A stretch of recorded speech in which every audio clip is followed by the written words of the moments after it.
बात कर लेते हैं शुंग वंश के बारे में, ठीक है। शुंग वंश है ना, शुंग वंश के संस्थापक का नाम क्या हो जाएगा जी? तो पुष्यमित्र शुंग हो जाएगा, है ना। आप पुष्यमित्र शुंग अभी हाल ही में आप लोग पढ़े, अभी जस्ट मैंने आपको कहा कि सर हाल ही में हमने मौर्य वंश पढ़ा। क्या पढ़ा जी? मौर्य वंश। और मौर्य वंश के अंतिम शासक का नाम क्या था? वृत्रथ। और वृत्रथ के सेनापति कौन थे? तो वृत्रथ के सेनापति यानी पुष्यमित्र शुंग थे। और पुष्यमित्र शुंग ने क्या किया था? वृत्रथ को मार के एक नए साम्राज्य यानी एक नए वंश का नींव डाला, जिसका नाम क्या था? तो शुंग वंश। शुंग वंश की बात किया जाए तो शुंग वंश ब्राह्मण साम्राज्य का ये पहला वंश माना जाता है, शुंग वंश, है ना। संस्थापक तो पुष्यमित्र शुंग। राजधानी इसने जो है ना विदिशा को बनाया था, यानी जस्ट पहले राजधानी जो है पाटलिपुत्रा हुआ करती थी, लेकिन अब राजधानी चेंज होकर कहाँ हो गई? विदिशा हो गई। राजधानी चेंज से मतलब क्या होता है कि आप अक्सर देखे होंगे, इतिहास से पढ़ते हैं कि एक नया राजा बना, फिर अपना राजधानी चेंज कर, यानी एक यहाँ पे नया राजा का निर्माण हुआ नहीं कि राजधानी परिवर्तन हुआ। तो राजधानी परिवर्तन से क्या तात्पर्य है? सबका एक अपना अपना थॉट्स होता है, ठीक है।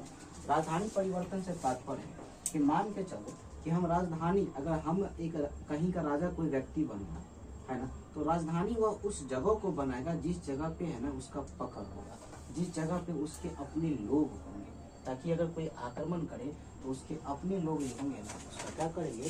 तो सपोर्ट करेंगे। तो राजधानी स्वाभाविक सी बात है चेंज होगा। ठीक है, तो इतना आप जरूर याद रख सकते हैं, अपना अपना थॉट्स होता है। चलिए आगे बात करते हैं सर शुंग वंश के बारे में। तो भाई मैंने कहा कि पतंजलि जो है ना, पतंजलि के बारे में आप सुने भी होंगे, पुष्यमित्र के दरबार में ही रहा करते थे। और पतंजलि जो है ना, क्या भाई योग दर्शन, आप पढ़े थे वैदिक सभ्यता में कि योग दर्शन के प्रतिपादक कौन थे? तो योग दर्शन के प्रतिपादक कौन हो जाएंगे? तो पतंजलि हो जाएंगे। ये आपको चार्ट में दिखाए थे। भारहूत स्तूप का निर्माण जो है पुष्यमित्र शुंग ने किया। अब स्तूप निर्माण की परंपरा, हालांकि वो अलग बात है कि अशोक के द्वारा स्टार्ट किया गया, जैसे कि सांची का स्तूप कहाँ है? तो मध्य प्रदेश में अशोक के द्वारा बनाया गया था। यहाँ से ये देखने को मिलता है कि भारहूत स्तूप का निर्माण पुष्यमित्र शुंग ने किया था, ठीक है। आगे बात करते हैं।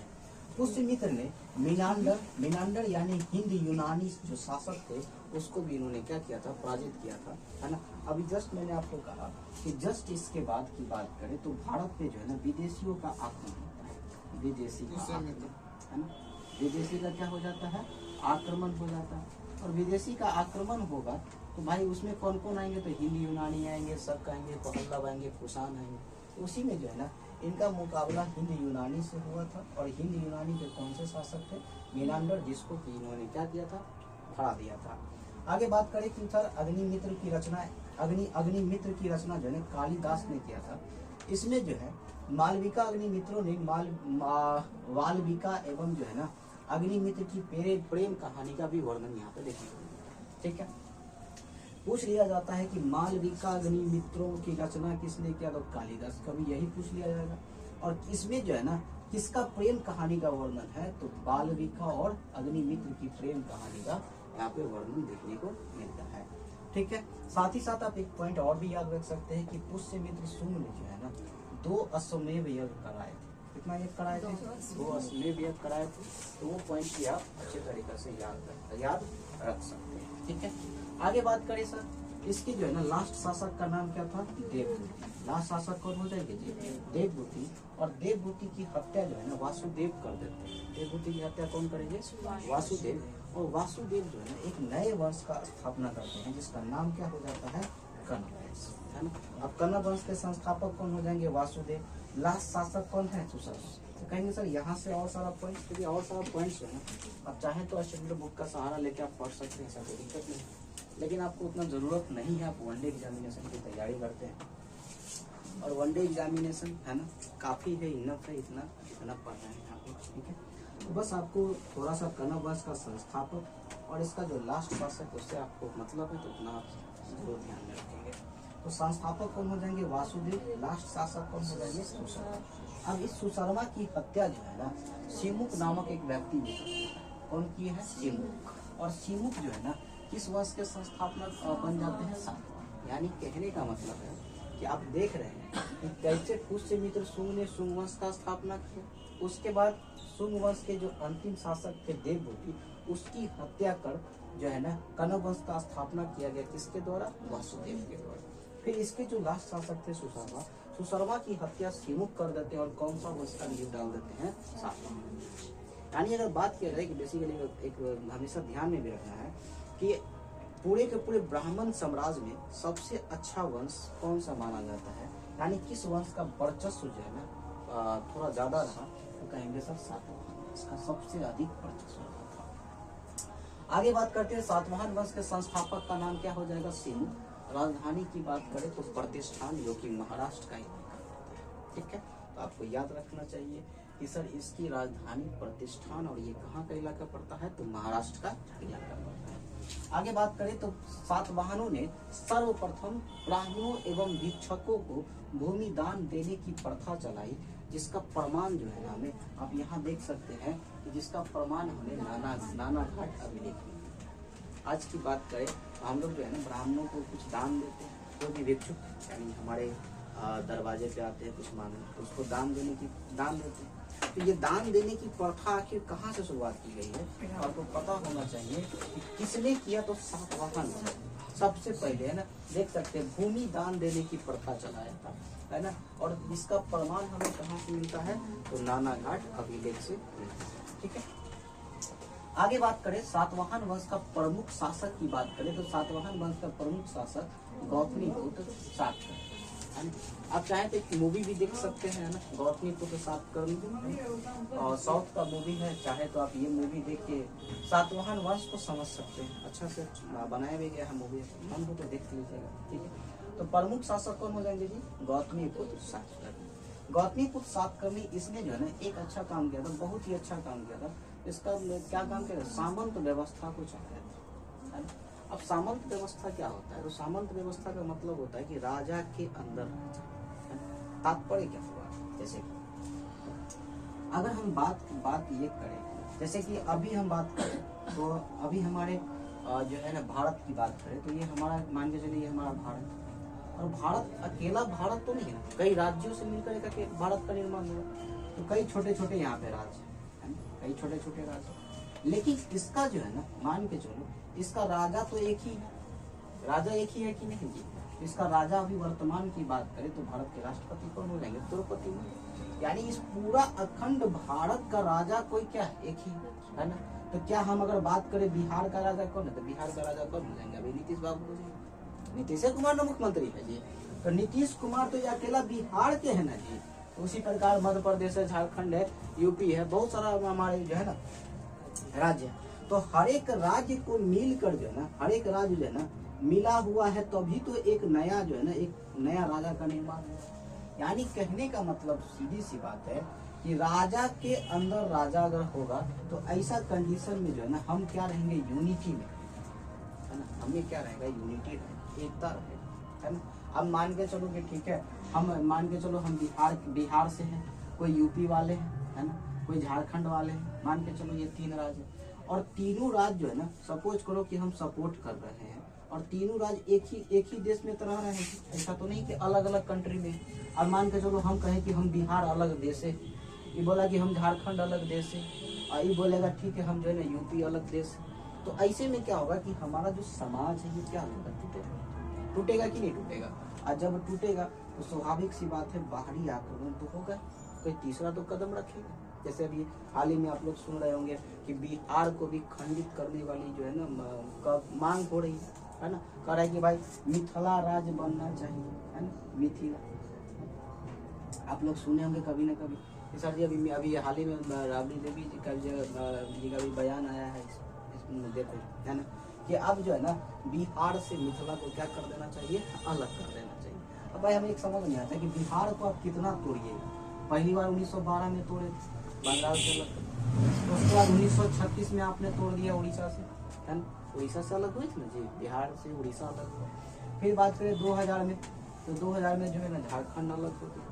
अब ठीक है मिथिला को अलग कर दीजिए, अब कब होगा सो तो नहीं पता, तो बिहार बचेगा क्या?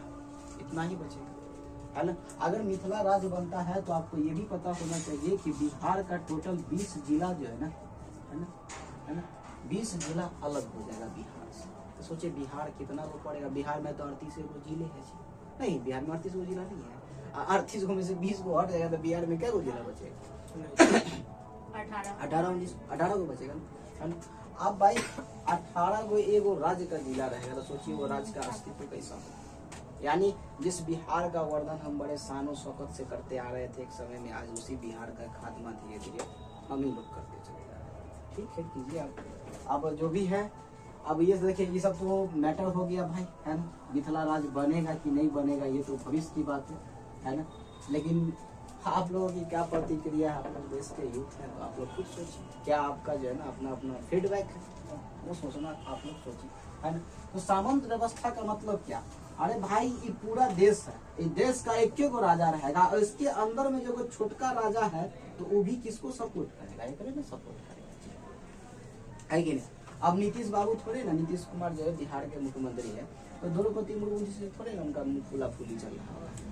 राजा है जी, कैसा भी तो राजा है, राजा का अधिकार होता है। राजा जो है ना हमारे राजा है और राजा से जो है ना हमें जो है ना बच के ही रहना होता है। ये चीज देखा जाता है। चलिए तो ये पता होना चाहिए। तो सामंत व्यवस्था अगर कोई पूछेगा तो मतलब समझा दीजिएगा ना बढ़िया तरीका से कि राजा के अंदर राज, वो भी स्वतंत्र रूप से है ना। अब नीतीश कुमार है तो स्वतंत्र रूप से नहीं है कि नहीं। क्या वो जो है ना उसके अंडर में थोड़ी ना खट रहे हैं, स्वतंत्र रूप से बिहार को चला रहे हैं, जैसा मन हो रहा है वैसा काम कर रहे हैं, है ना। बिहार में देखिए दारुओं बंद किया, अपना मन से बंद कर दिया, है ना। उसके बाद बहुत सारे अच्छे काम भी किए नीतीश कुमार, तो अपना मन से करे, इसकी परमिशन थोड़ी ना लेना पड़ रहा है भारत के प्रधानमंत्री चाहे राष्ट्रपति से, हमको ये काम करना है, परमिशन दीजिए। अगर हाँ सेंट्रल लेवल पे कीजिएगा तो परमिशन लेना पड़ेगा, आप स्टेट लेवल में कीजिए कोई दिक्कत नहीं। तो यानी कि देश के अंदर देश वाला बात होगा, यानी राजा के अंदर राजा वाला बात, लेकिन स्वतंत्र रूप से कौन सा व्यवस्था चलाया था जी? सामंत व्यवस्था। कौन चलाया था जी? तो गौतमीपुत्र। आगे बात करते हैं सातवाहनों ने, सबसे प्रश्न पूछा जाता है कि सातवाहनों ने शीशों का सिक्का चलाया, शीशा है ना।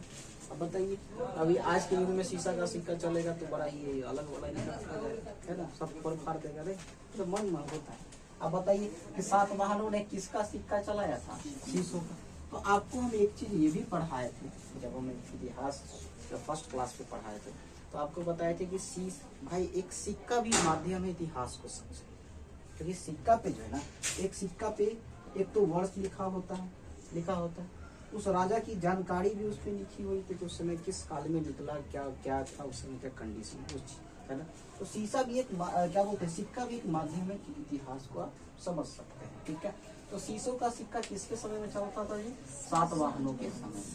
ठीक है, आगे बात करें सातवाहनों की राजकीय भाषा क्या थी जी? प्राकृत थी। और लिपि क्या हो जाएगा? तो ब्राह्मी थी, है ना। प्रश्न बन सकता है कि ठीक है सातवाहनों की राजकीय भाषा क्या थी? क्या हो जाएगा? प्राकृत। लिपि क्या हो जाएगा? ब्राह्मी लिपि। ठीक है, तो ये याद आप रख सकते हैं। साथ ही साथ जो है ना आपको ये भी पॉइंट याद रखना है कि गौतमीपुत्र सातकर्णी ने 2 जो है ना अश्वमेध यज्ञ कराए थे। कौन सा जी? 2 अश्वमेध यज्ञ आप याद रख सकते हैं। और एक राजसूय यज्ञ कराए थे, राजसूय, है ना, राजसूय यज्ञ कराए थे। तो ये पॉइंट याद रख सकते हैं, यहाँ से प्रश्न बन सकते हैं। ठीक, यहाँ से बनता है कि पुष्यमित्र सिंह ने कितना जो है ना यज्ञ करवाए थे जी? तो 2, है ना, और उसके बाद एक गौतमीपुत्र सातकर्णी 2 और राजसूय यज्ञ 1 कराया था। तो ये पॉइंट याद। चलिए आगे बात करते हैं चेदी वंश के बारे में। अब होता है सातवाहन वंश का खात्मा, चेदी वंश का उदय होता है ना। ध्यान से देखिएगा कि भाई चेदी वंश का उदय होता कहाँ है? तो कहेंगे सर चेदी वंश का उदय जो है ना, ध्यान से समझो भाई, चेदी वंश का उदय जो है ना कलिंग में होता है। कहाँ होता है? कलिंग। तो भाई कलिंग जो है ना, वर्तमान में कलिंग जो है ना अभी किसका क्षेत्र था? उड़ीसा। भाई ध्यान से समझिए, उड़ीसा पहले कलिंग, लेकिन अभी क्या था? उड़ीसा। ठीक है, आपने देखा पिछली क्लास में कि भाई पिछली क्लास में क्या देखे थे?